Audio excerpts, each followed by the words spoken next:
Hey everybody, I'm Joey Wergachuk, and welcome to another episode of the Crystal Healer Summit. I'm interviewing uh, Alisha Sevigny, and it's so wonderful to be speaking with you today. Alisha, how are you?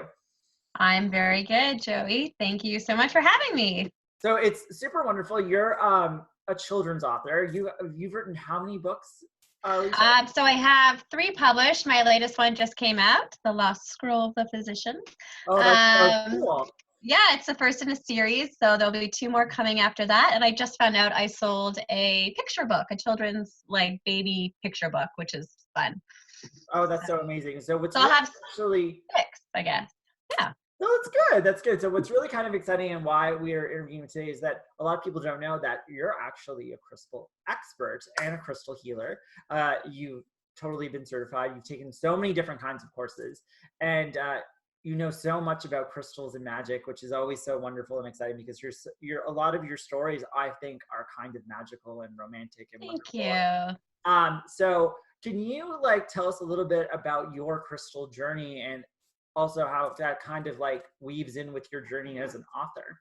Yeah, absolutely. So I first started getting into crystals and tarot and coming to Happy Soul a few years ago when I was doing research for one of my novels. So I write also young adult teen romance novels. And the character in my novel, her mother was a psychic tarot reader, and she was like an empath and intuitive. So I was like, listen, if I'm going to write this book, I need to do the research. So I was how you say, a little skeptical of this whole world. At first, I'm a convert now. So I I, took, I'm did I only say that? laughing because the thing is, it's like I feel like you're like Alice in Wonderland who kind of like went down the rabbit hole, and Oh, I'm I fell going down. down it. So it's like I okay, fell like down that rabbit hole, the crystal hole. And it's been great. No, so yes, so I took the tarot course first. But I was always really very interested and attracted to the crystals. That's what kind of got me in. And then I did the tarot, and I kind of fell in love with tarot and really connected to it. And now I also read tarot cards professionally as well. And I love telling a story. I love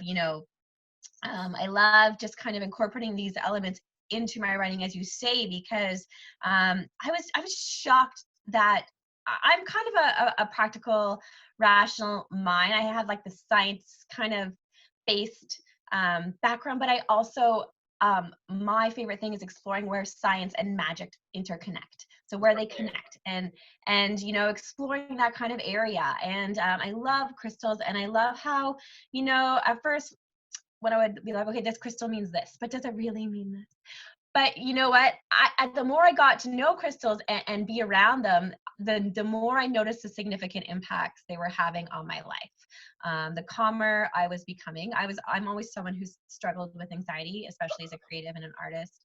oh yeah. And I would just be like, Joey, what do I need for this? Joey, what do I need for this? And you would be really, really great about recommending certain crystals for me that really, really helped. And really, whether it is the power of the mind that when you attach a meaning to a certain crystal, that is magic in itself, right? That is a power. That the mind is so powerful that for example, if I have a crystal and I attach a certain meaning to it, or it has this quality and it makes me feel this quality, then it's working, whether or No, not it's so exactly. true. So that leads me into my first question. What are your three Yeah. favorite crystals and why? I can't just pick 3, but I have them here, 3 of my favorite crystals. So my first favorite crystal that I'm going to show today this was the very first crystal I bought, and it's moonstone. So I'll show you. This one I wear. So it's a beautiful piece. It's a beautiful moonstone. So this one I really am attracted to moonstone because I connect it. It made me more aware of just everything, of connecting to the moon and myself as a woman and my femininity, and getting in touch with that inner goddess and that power and that strength. I really, that kind of opened the gateways for me for crystals. And I really remember just, being at the cottage that summer and just having the moonstone around my neck. I love wearing my crystals and just feeling this power, the moon kind of just like filling me up, and really feeling like, I don't know, just I can't even explain it. it was like a metaphysical experience. It was just like the moon kind of filled me up, and it filled me up not only creatively but also like filled up my cup, I guess, as a woman. So I love moonstone. My other favorite crystal is citrine, which I know is one of your favorites. So I so I love this beautiful citrine I actually got when I went home to my hometown in Northern Colombia. It's a beautiful, beautiful piece. And there's just something about this particular crystal. Not only is it citrine, but this crystal in particular that I really connect with. And I love the fact that citrine, represents abundance and wealth and joy and creativity. So that's my other favorite crystal. And then my third favorite crystal, also that I have in a necklace form as well as a smaller stone, is Amazonite. So I love, as you can see, there's like a theme, the colors kind of all Sky blues. I love my favorite color. So I love Amazonite, and I love how it kind of calms my heart chakra down. And I wear this necklace almost all the time, and it What's really, really kind of exciting too is it's a motivation crystal, and you're one of the most motivated people that I've ever met in my entire life. Like you are always on the go. You are always doing like PR stuff. You're writing, you're publishing, and like you have about to have a mental breakdown. This is why I need crystals. Yeah, no, and you also have a family, so it's like it's very kind of interesting to see that how you incorporated crystals and your practice into your entire kind of life, because Yeah. it I've seen a major change in your energy over the years of you like kind of going on your journey, and that's kind of why I wanted to invite you to come and talk. Also, you're an amazing children's writer, and it's so cool to have you here. But this leads me into the next question: what are crystals do you find that help with the creative process? So for me, there's a few different ones that I really am drawn to. I really like, because I was writing this series that is set in ancient Egypt, I really, lapis lazuli was really resonating with me because it is the stone of the ancient Egyptians. It was very important to them.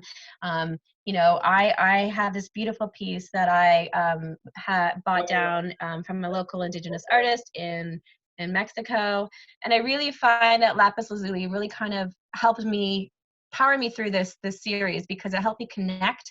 I like to think I had a past life as an Egyptian princess. So it helped me connect to that kind of inner world that being in Egypt, and the stone was like the stone of like the pharaohs, and they loved it. So that was one of them. And lapis lazuli itself is it really kind of connects, I think, to the third eye chakra as well. So it helped me kind of get in the zone when I'm writing. So that was one that was really, really powerful when I was writing this series that's set in ancient Egypt. Another stone that I really, really like for writing is carnelian. Oh, I love And her. carnelian just gives me that little bit of like you got to do this. It kind of like gathers my creative energy down in that solar plexus, and lets me kind of just like boom, bring it forward. So it's energizing, it's happy, it's warm, it's powerful, it's kind of sexual, but not that my books are sexual, they're children's, although my teen romance can get a little spicy. But teen romance ones are kind of racist. Like I remember reading the Love Is in the Stars, or like the oh yeah, so much can happen when the stars align. right. That's for summer constellations. Yeah, So yeah, I guess I love carnelian also. So lapis lazuli, carnelian, and then the third stone that I really enjoy for helping me stimulate creativity and also calming me at the same time is fluorite. And I got this beautiful piece of green fluorite when I was in Paris. Of course, that's what you do when you go to Paris. Forget the Eiffel Tower, go to the crystal stores. And I love this piece. And I have this always on my bedside table over there. It just rests there by my head, and it helps, bring that kind of fresh creative energy, but also is soothing and calm. And writers can be a little bit of a crazy bunch. So it's that I like that energy of this piece. I know I'm only supposed to do 3, but I also really like orange calcite, just to remind me of the joy, because being an artist and being a writer can be very difficult at times. So this helps me to remember why I'm writing, finding the joy in the writing, in the artistic process, and trying not to forget that when you're trying to make it as a writer and as an artist. Yeah, So and that was 4. I cheated. Sorry. No, you're amazing. So do you have anything else that you would like to share with everybody who's tuning into the Crystal Healer Summit about your journey of you becoming a crystal healer? Yeah, I mean, I just, as I said, I kind of have drank the crystal Kool-Aid. I was very much a skeptic when I walked through those doors of Happy Soul, and I've been converted. I've seen how the power they can have and how the energy they've changed my energy. You know, I